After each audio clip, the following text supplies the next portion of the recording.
Vážení novinári, vážené dámy a páni, ďakujem, že ste prijali pozvanie Aliancie za rodinu na dnešnú tlačovú konferenciu, na ktorej veľmi srdečne chcem privítať na začiatok pani prezidentku francúzskeho hnutia La Manif pour tous, Ludovine de la Roche. Vítajte. Jej kolegu Louis Montagne de la Roque, a našich hovorcov Antona Chromika a Annu Verešovú. Témou dnešnej tlačovej konferencie je informovanie o tom, čo sa dialo a deje vo Francúzsku v oblasti kultúrnych zmien, hodnotového boja za manželstvo, ochranu detí a rodiny.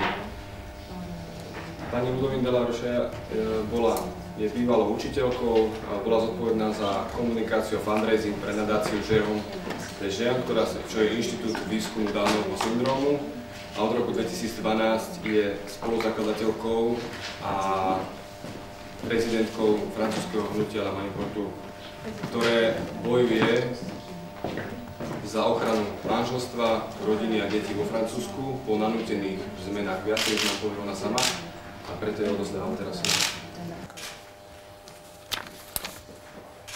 Bonjour à tous. Pardon pour ma langue française, mais nous allons avoir une traductrice. Dobrý deň, prepáčte, budem hovoriť po francúzsky, ale máme tu k dispozícii tlmočníčku.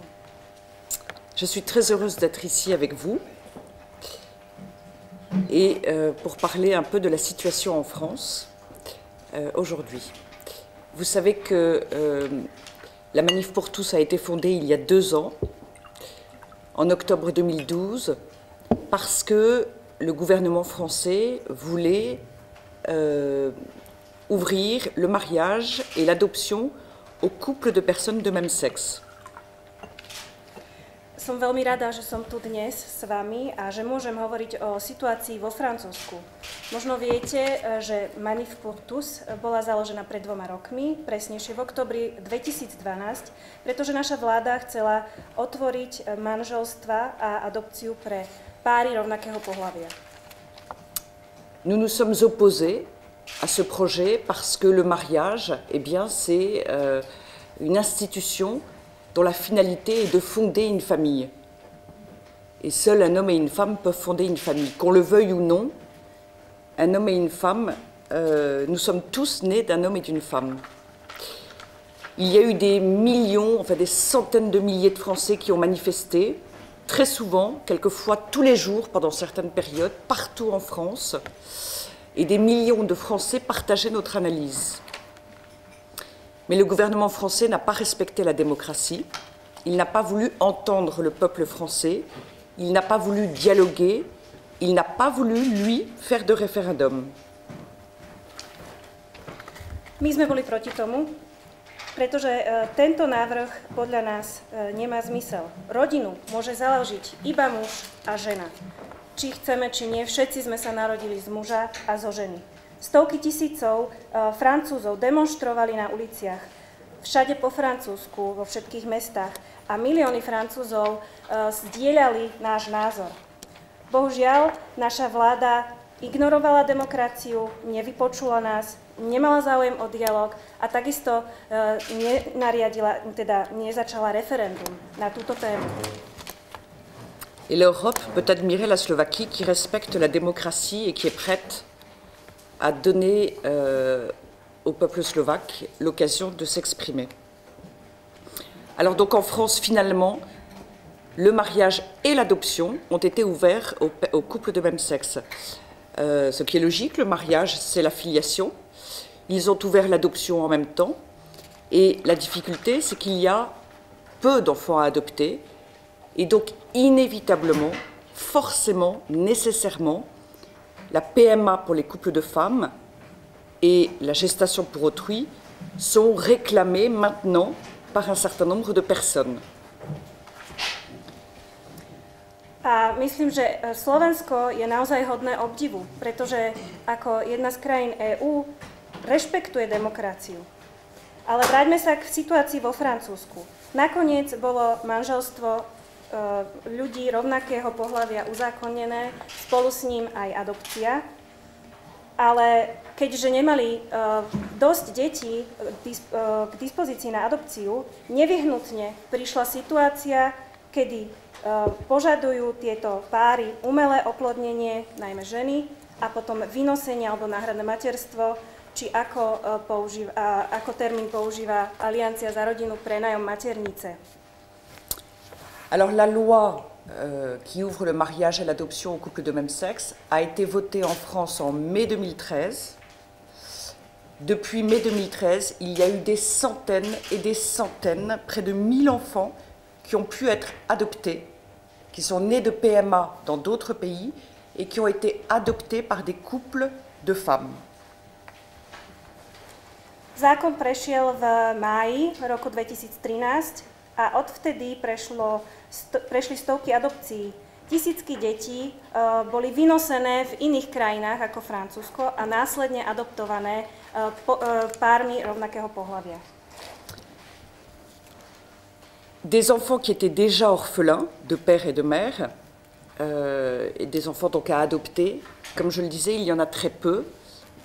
Et pour le moment, il n'y a pas eu, dans ce cadre-là, ou très peu d'adoptions par des couples de même sexe. Mais en revanche, la loi a permis des adoptions par des couples de femmes. Et donc, en fait, la loi a déjà pour conséquence que des citoyennes françaises vont à l'étranger faire une PMA et reviennent en France avec l'enfant. Donc ça développe la pratique de la PMA pour les couples de femmes, déjà.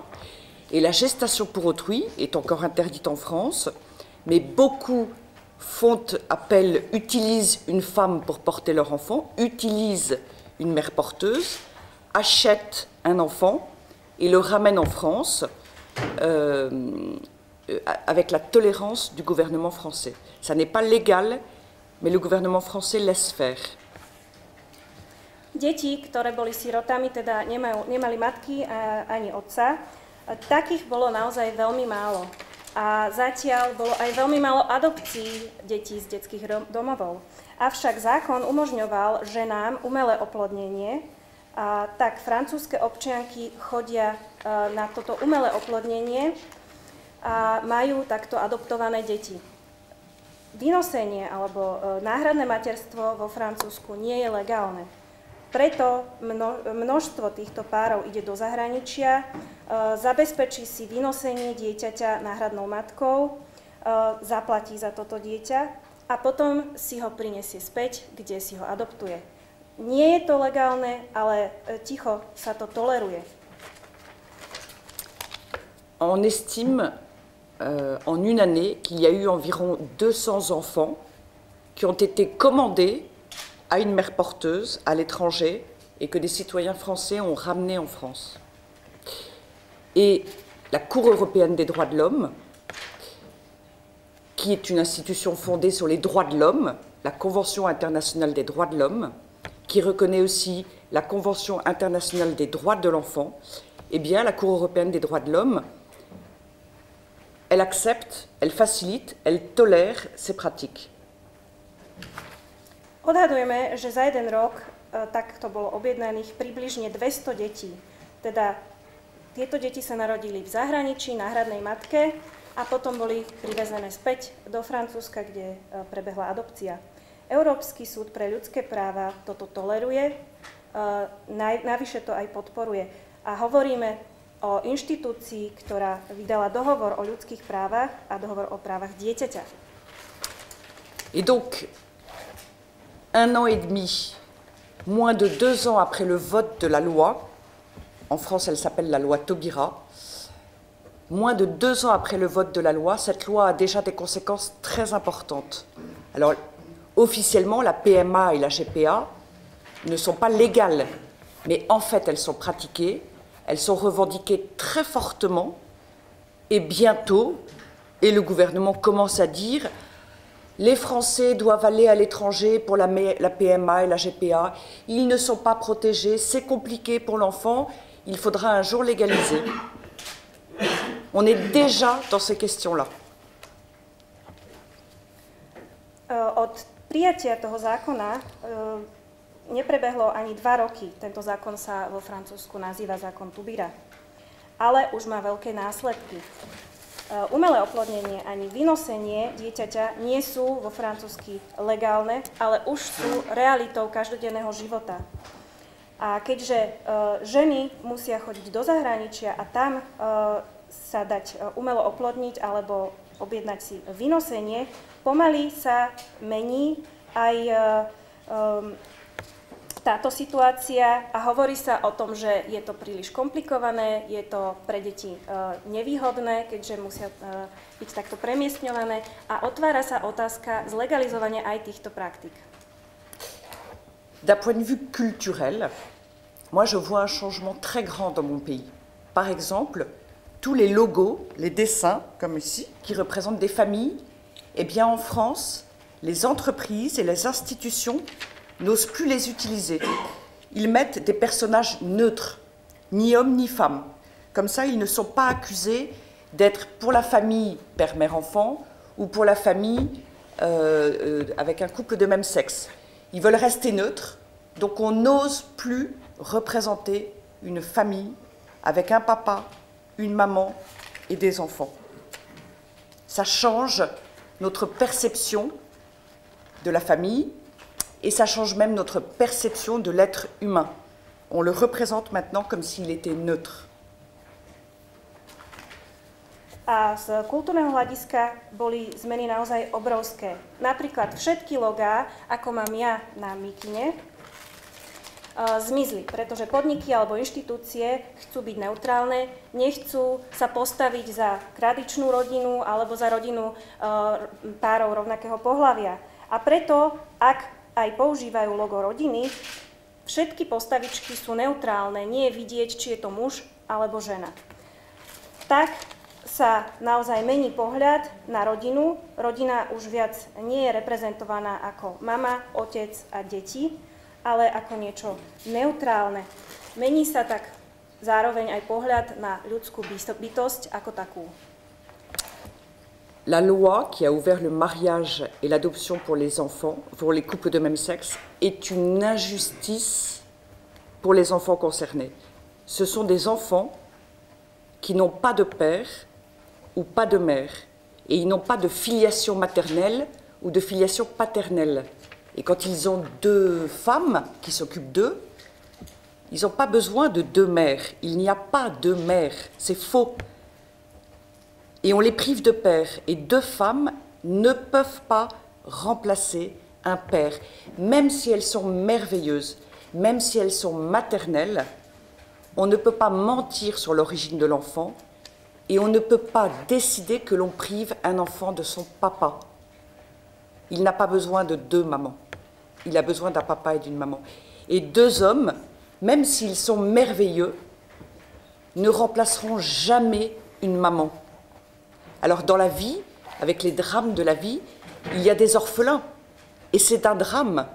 Mais la société ne peut pas décider qu'elle va créer elle-même des orphelins de père ou de mère. Et toute la question est là. Tento zákon, ktorý bol prijatý, umožnil adopciu párom rovnakého pohlavia. Ale ja tvrdím, že je to nespravodlivosť. Nespravodlivosť vykonávaná na deťoch. Pretože deti prichádzajú o matku alebo o otca. Pár, ktorý tvoria dve matky, nikdy nemôže nahradiť vzťah s otcom. Aj keby to boli najúžasnejšie matky na svete. A my nemôžeme deti klamať o ich pôvode, nemôžeme rozhodovať o tom, že budú vyrastať bez otca. Pretože dieťa nepotrebuje dve matky, ani nepotrebuje dvoch otcov. Dieťa potrebuje matku aj otca. Áno, na svete sú siroty a táto situácia je hrozná.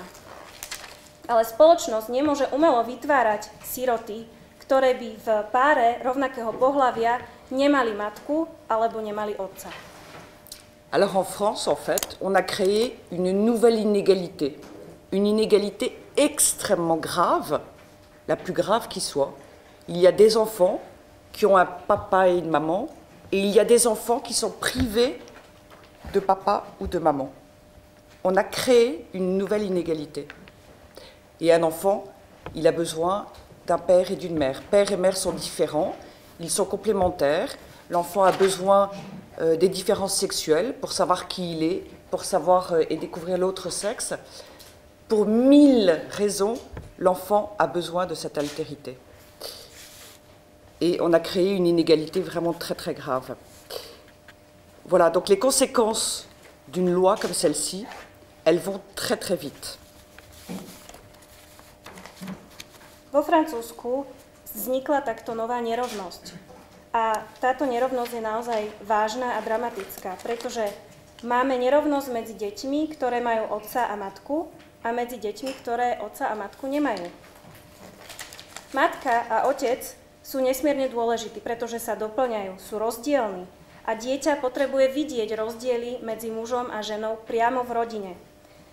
A ak takéto rozdiely nevidí, má to svoje následky. Možno teda povedať, že prijatie tohto zákona následky prijatia tohto zákona, prišli naozaj veľmi, veľmi rýchlo. Avant de parler du référendum en Slovaquie, je voudrais ajouter une chose. En France, en tout cas, les revendications du mariage, adoption, etc., elles sont portées par le lobby LGBT. C'est un lobby qui est très petit. Quand ils font des manifestations, il n'y a presque personne. On dit que c'est en France 2000 personnes. Mais ils ne représentent pas l'ensemble des personnes homosexuelles. Et là-dessus, il y a une désinformation très grave, en France en tout cas, et on ne doit pas tomber dans cette désinformation. Voilà, pour toutes ces raisons, je voudrais encourager la Slovaquie et les citoyens de Slovaquie à agir, à intervenir pour défendre d'abord les enfants, pour défendre donc le mariage homme-femme et pour défendre la famille. Comme vous l'avez compris, en France, nous connaissons un changement culturel majeur, un changement social très important, imposé par le gouvernement, sans respect de la démocratie. Nous avons manifesté d'une manière absolument incroyable, mais le gouvernement n'a pas écouté, et nous voyons bien que l'évolution va très très vite. Il faut donc se protéger. Il faut se protéger avant qu'il ne soit trop tard. C'est vraiment extrêmement important. On ne peut pas, tomber dans cette idéologie et il faut vraiment agir vite. Autrement, on se retrouve, comme les Français, confrontés à la pratique de la gestation pour autrui et à la procréation médicalement assistée pour le couple de femmes. Il faut participer au référendum, il faut dire 3 fois oui, pour l'enfant, pour la famille, pour le mariage, le 7 février. Et je souhaite une belle réussite à ce référendum. Kým prejdem k referendu, rada by som ešte upriamila vašu pozornosť na jednu vec. Vo Francúzsku sú požiadavky homosexuálov, teda manželstvo, adopcia a podobné, reprezentované asociáciou LGBT. Ale toto je iba veľmi malá asociácia, ktorá lobuje za ich požiadavky. Ak majú demonštráciu, je ich naozaj veľmi, veľmi málo a v skutočnosti predstavujú pravdepodobne okolo 2000 ľudí. A dôležité je povedať to, že nezastupujú všetkých homosexuálov. Nie všetci homosexuáli vo Francúzsku sa k ním hlásia. Je to naozaj veľká dezinformácia a nemali by sme ju prehliadať. A teraz k referendu. Naozaj povzbudzujem Slovensko a jeho občanov, aby sa postavili za svoje hodnoty, za deti, rodinu a manželstvo. Vo Francúzsku sme situáciu podcenili a dnes, po hlbokej kultúrnej zmene nastolenej našou vládou, musia stovky tisícov z nás demonštrovať na uliciach. Aj keď teraz množstvo ľudí bojuje za svoje hodnoty, ideológiu je ťažké vykoreniť a naša vláda nás nepočúva. Teraz musíme bojovať za naše deti, aby sa nestali tovarom pri vynosení, náhradnom materstve alebo umelom oplodnení. Preto vás naozaj všetkých povzbudzujem. 7. februára choďte, vyjadrite svoj hlas a voľte 3-krát áno za rodinu, manželstvo a hodnoty. Voilà, il faut oser défendre l'enfant et la famille, et il faut utiliser les outils de la démocratie. Il faut participer au référendum. Merci de votre écoute. Je dôležité postaviť sa za práva dieťaťa, využiť priamu demokraciu a zúčastniť sa referenda. Ďakujem vám za pozornosť. Dobrý deň, Michal Katuška, rozhlas a televízia Slovenska. Pani Laroke, prepáčte, neviem, či správne vyslovuješ vaše meno. Som vás oslovil v niekoľkých veciach, ktoré ste povedali. V prvej veci sa chcem opýtať, samotný francúzsky ústavný súd v podstate vyhlásil, že právo adopcie s homosexuálnymi pármi automaticky neznamená, že majú aj nárok na tieto deti, a teda samotný francúzsky ústavný súd vyhlásil, že v prvom rade sa bude hľadať na právo dieťaťa a jeho záujem. Čiže znamená to, prvá otázka, že spochybňujete tento výrok vášho ústavného súdu? Ďakujem. Oui, et vous avez raison, le Conseil constitutionnel a dit qu'il n'y avait pas de droit à l'enfant. Et puis, qu'est-ce qui s'est passé? Il y a des centaines de couples de femmes, presque 1000, qui ont eu des enfants nés de PMA à l'étranger, qui ont ramené le bébé en France. Elles se sont mariées et elles ont demandé à adopter. Et après, c'est une autre cour de justice, la Cour de cassation, qui a dit oui, elles peuvent adopter. Et ce qu'a dit le Conseil constitutionnel, quand on ne respecte plus le droit, quand on ne respecte plus la réalité de l'humanité, alors toutes les dérives viennent et elles passent pas forcément par la politique, elles passent aussi quelquefois par les juges. Et le mouvement de la Manif pour tous a fait très peur quand même au gouvernement. Donc le gouvernement, il ne dit plus rien, mais il laisse faire la justice. Et la justice ne dit pas la justice. Et elle se contredit. Áno, je to pravda, že ústavný súd povedal, že neexistuje nič také ako právo na dieťa. Ale realita je taká, že stovky žien, myslím, že už je takmer 1000, idú do zahraničia na umelé oplodnenie, potom toto dieťa prinesú do Francúzska, vezmú sa a žiadajú o adopciu, ktorá im je prisúdená. Takže ústavný súd môže rozhodnúť záporne, ale potom odvolací súd rozhodne, že adopcia prebehne. Takže nerešpektuje sa zákon a tam, kde sa zákon nerešpektuje, tak sa nájde vždy nejaká cesta, aby sa obchádzal. Nehovorím, že to robia priamo politici. Politici nás rešpektujú, pretože sme im nahnali strach, keďže nás je tak veľa. Ale robia to často sudcovia. A sudcovia si často aj protirečia. Pour préciser quelque chose... Ešte sa teda doopýtam, ale na toto majú právo aj heterosexuálne dvojice. Les couples hétérosexuels ont aussi droit à la PMA, c'est ça? Mais un couple hétérosexuel, c'est comme une famille qui adopte, peut-on dire. Elle reprend un schéma qui est plausible, qui correspond à la réalité, et l'enfant peut y croire. Tout enfant se vit, se représente comme né de l'union d'un homme et d'une femme. Évidemment, quand c'est un couple de 2 personnes de même sexe, ça n'est pas plausible, ça crée un malaise, et surtout, finalement, l'enfant n'aura pas de père, ou pas de père, puisque ce sont les couples de femmes. Il n'aura pas de papa.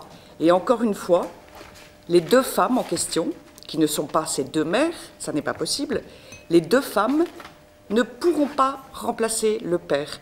Un père et une mère s'occupent différemment d'un enfant, parlent différemment à un enfant, jouent différemment avec un enfant, etc., etc. Et donc, la PMA, pour les couples de même sexe, elle prive l'enfant de père. Et elle le prive même d'une partie de sa filiation. Il y a un vide béant. Il ne sait pas d'où il vient. C'est comme un arbre qui n'a pas de racines. Eh bien, il a du mal à grandir, ou même il souffre en grandissant, il a beaucoup de mal à grandir. Ça veut dire qu'en France, officiellement, il n'y a pas de droit à l'enfant, mais dans les faits, le droit à l'enfant est en train de s'installer. Áno, ale keď si heterosexuálna dvojica adoptuje dieťa, tak pre dieťa je vytvorená dobrá situácia. Je to rodina, je to situácia, s ktorou sa dieťa dokáže stotožniť, pretože každé dieťa pochádza z muža a zo ženy. Ale ak je dieťa takto adoptované párom s rovnakým pohlavím, nevie sa stotožniť. Je to pre neho naozaj obrovský problém, nedokáže pochopiť, odkiaľ prišlo, lebo jednoducho nemá otca. Hovorím otca, pretože umelé oplodnenie vo Francúzsku prebieha zatiaľ pri pároch, kde sú dve ženy. Tieto dve ženy nie sú matkou toho dieťaťa. Jednoducho to nie je možné z biologického hľadiska. Muž a žena sa o dieťa starajú inak, hrajú sa s ním inak, rozprávajú sa s ním inak. A dieťa potrebuje matku a potrebuje otca. Pri umelom oplodnení homosexuálnymi pármi dieťa stráca otca. A ostáva tam obrovské prázdno, pretože to dieťa sa naozaj nevie stotožniť s touto situáciou, je to ako strom bez koreňov. Strom bez koreňov bude rásť a prospievať iba veľmi ťažko. Vo Francúzsku teda nie je právo na dieťa, ale ja hovorím, že sa pomaly začína zakoreňovať a nastoľovať. Ešte prosím tú druhú otázku. Spomenuli ste, že vo Francúzsku ako dôsledok tejto politiky vzniká veľká nerovnosť medzi deťmi, pretože niektoré majú oboch rodičov a niektoré teda nemajú toho jedného z nich, z tých pohlaví. A otázka teda znie, že ale v rovnakej situácii sú predsa aj deti rodičov, ktorí napríklad zahynul jeden z nich, čiže akým spôsobom riešite nerovnosť v tejto situácii? Eh bien, dans la vie, il y a des drames. Dans la vie, il y a des enfants, malheureusement, dont les parents meurent ou qui sont abandonnés. Et c'est un drame. Et pour cette raison, nous n'avons pas, nous adultes, le droit de créer volontairement le même drame. C'est exactement la question. Et quand un enfant est orphelin, on lui cherche une famille, il va être accueilli dans une famille et on lui redonne une famille. Mais là, on ne peut pas nous décider, les enfants dépendent totalement des adultes.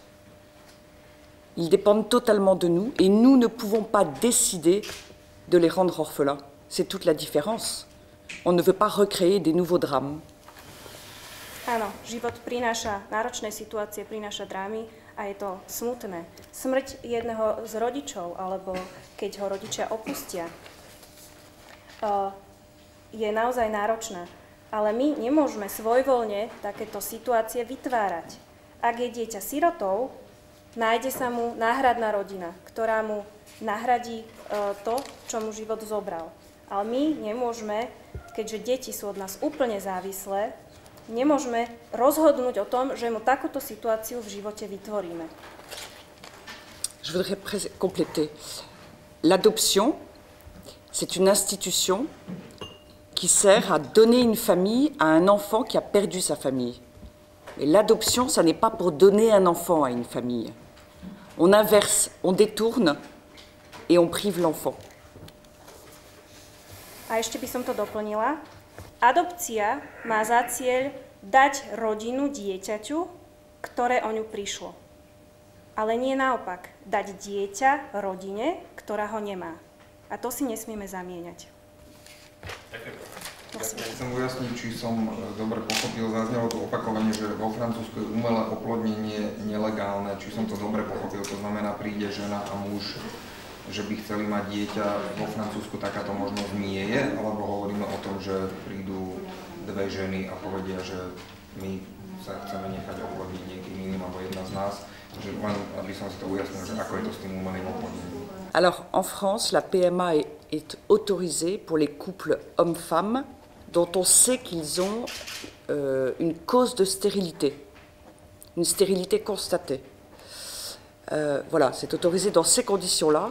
Et donc, pour le moment, actuellement, ça n'est pas autorisé, la loi ne l'autorise pas pour les couples de même sexe, ni pour les célibataires. Vo Francúzsku má umelé oplodnenie svoje podmienky. Musí to byť pár muž a žena, ktorí majú zdravotne potvrdené, že sú neplodní. V takýchto prípadoch je umelé oplodnenie povolené. Ale nie je povolené pre pár, ktorí tvoria dve ženy, ani pre rodičov samoživiteľov, teda rodičov, ktorí sú sami, ktorí nemajú partnera. Čiže tam musí byť nejaký legálny zväzok, nestačí, že príde žena s mužom a povedia, že chceme dieťa a máme problém oplodnení. Non. Prirodzený. On ne peut pas avoir un homme et une femme qui viennent comme ça, qui ne sont pas mariés ou ne sont pas paxés Alors, et veulent avoir un enfant. Il n'y a plus de conditions en France. Avant, il fallait être marié depuis 2 ans et c'est plus le cas. Mais quand on vient faire une PMA, en général, c'est qu'on vit ensemble depuis quelque temps et qu'on a essayé d'avoir un enfant. Donc, en général, ça correspond à ce contexte-là. Ešte prednedávnom tam bola podmienka, aby títo dvaja ľudia boli zobratí minimálne 2 roky. Ale teraz už takáto podmienka nie je. Podmienka je, že títo ľudia musia spolu žiť a snažiť sa istý čas o dieťa. No, smerujem vlastne k tomu, lebo zaznelo, že je to nelegálne, že vlastne čo bráni, povedzme, ženám žijúcim v lesbickom vzťahu, aby prišli na kliniku umelého oplodnenia, jedna z nich s mužom a povedali, že chcem byť oplodnená umelo. Zaznelo niečo o tom, že tie ženy cestujú do zahraničia a riešia to tak, že... Alors, vous avez raison, on peut contourner la loi. Ce qui se passe, c'est qu'il y a des femmes qui ne veulent pas avoir de rapport avec un homme du tout. Et elles n'ont pas d'amis qui peuvent leur donner du sperme. Et comme c'est illégal en France, alors elles vont à l'étranger. Áno, máte pravdu, to, čo ste povedali, týmto spôsobom sa dá zákon obísť, ale existujú ženy, ktoré nechcú mať styk s mužom, nemajú ani žiadneho známeho, blízkeho, ktorý by im daroval spermie. V tom prípade musia ísť mimo Francúzska a ísť na umelé oplodnenie. Ďakujem. Posledná otázka. Zazneli tu nejaké informácie, čo sa týka počtu adoptovaných detí pármi rovnakého pohlavia. Aké sú to teda čísla vo Francúzsku a aký je zdroj tejto informácie? To znamená, či existuje nejaký register, kde sa uvádza, že toto dieťa bolo adoptované párom rovnakého pohlavia. A aké sú to čísla? Alors, en France, toute adoption passe par un jugement. C'est un juge qui prononce l'adoption. C'est une adoption plénière qui remplace complètement l'origine, la filiation de l'enfant. C'est pour ça que c'est devant un juge. Et c'est le ministère de l'Intérieur français qui a fait une enquête il y a 6 mois. Voilà, et nous avons eu connaissance de cette enquête, tout simplement. Ils ont demandé à toutes les juridictions françaises. Vo Francúzsku prebieha to úplné osvojenie... Ministère de la Justice, pardon. To úplné osvojenie takým spôsobom, že zásadne súd a je predmetom rozsudku. Ide o úplné osvojenie, kedy dieťa sa stáva dieťaťom daného páru. Náš minister spravodlivosti pred 6 mesiacmi urobil prieskum a z tohoto prieskumu, ktorý bral do úvahy poznatky a informácie zo všetkých súdov vo Francúzsku, sme vychádzali my. A aké je to číslo teda? Alors, le nombre exact est?